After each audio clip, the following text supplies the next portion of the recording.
Salut tout le monde et bienvenue sur ma chaîne pour les infos du mercato. Si vous êtes nouveau sur la chaîne, n'oubliez pas de vous abonner et d'activer la cloche de notification pour ne rien rater des dernières informations et actualités sur le foot. Le milieu belge Arthur Vermeeren en approche à l'OM. Le milieu défensif belge Arthur Vermeeren serait attendu ce samedi soir à Marseille pour s'engager avec l'OM. L'Atlético de Madrid l'avait recruté en janvier 2024 pour 20 millions d'euros. Après à peine 5 apparitions en Liga, il a été prêté pour 3 millions au RB Leipzig qui a levé l'option d'achat début juillet pour 20 millions après une saison où il a cumulé 20 apparitions en Bundesliga. D'après le journaliste Luca Bendoni, il s'agirait d'un prêt avec option d'achat. Le FC Barcelone maintient sa position. Il ne vendra pas Fermín López suite à l'offre de Chelsea.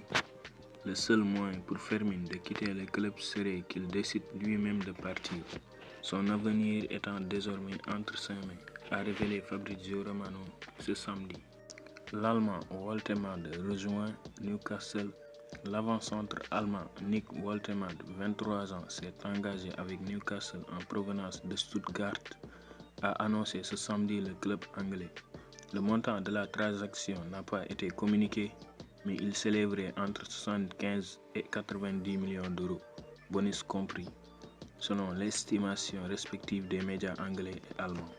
Kobbie Mainoo a de nouveau demandé à Manchester United s'il était possible de le prêter avant la fin du mercato. Selon Fabrizio Romano, Kobbie insiste malgré les propos d'Amorim en conférence de presse et la réponse claire de Manchester United.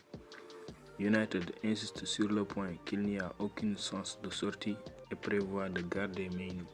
Lille conclut un accord pour signer Calvin Verdonk pour 3 millions d'euros. D'après Fabrizio Romano, l'international indonésien va jouer demain son dernier match avec son équipe pour aider le club et son coach avec qui il entretient de bonnes relations. Ensuite, il voyagera pour une visite médicale à Lille. Arsenal conclut un accord avec le Bayern Leverkusen pour le recrutement de Piero Hincapié. Le joueur va être prêté avec option d'achat. Le montant du contrat est de 52 millions d'euros avec une commission de 10%. Il va signer un contrat de 5 ans en cas de transfert définitif et se rendra ce week-end à Londres.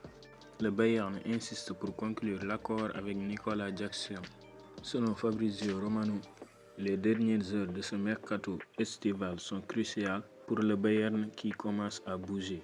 Cependant, d'après The Athletic, Chelsea refuse de céder Nicolas Jackson au Bayern suite à la blessure contractée par Liam Delap ce samedi.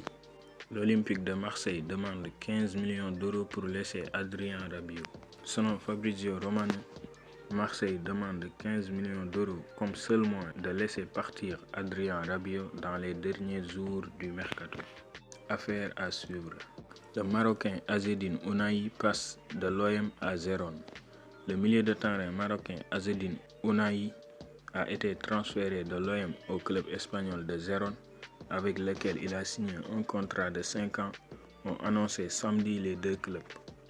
Le montant du transfert n'a pas été précisé, mais il est évalué autour de 6 millions d'euros par le quotidien sportif L'Équipe.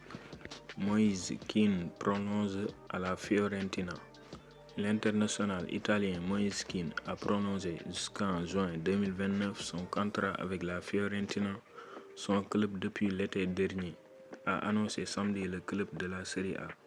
Kean, 25 ans, a réalisé la saison dernière la meilleure saison de sa carrière avec 25 buts en 44 matchs toutes compétitions confondues sous le maillot de la Viola, 6e du dernier championnat.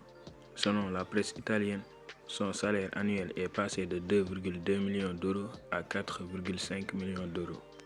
Kean était notamment convoité par le champion en titre Naples, l'Inter Milan et des clubs saoudiens. Liverpool accélère pour finaliser l'arrivée de Marc Guéhi. Guéhi est la priorité défensive du club depuis une grande partie de ce mercato, Liverpool le considérant comme le partenaire idéal à Virgil van Dijk et le successeur à long terme d'Ibrahim Konaté. Crystal Palace évalue l'international anglais à environ 46 millions d'euros, voire jusqu'à 52 millions avec des bonus. Liverpool souhaitait fixer la barre à 34 millions d'euros, mais commence à accepter qu'il sera inévitable de dépasser ce montant, tout en étant de plus en plus convaincu qu'il vaut mieux payer la prime que d'attendre. Crystal Palace tente de recruter 2 défenseurs centraux avant la fermeture de la fenêtre de transfert. S'ils le font, cela pourrait débloquer le transfert tant attendu de Marc Guéhi, a révélé le BBC Sport. C'est tout pour les infos du mercato. Rendez-vous très bientôt avec de nouvelles informations sur la chaîne.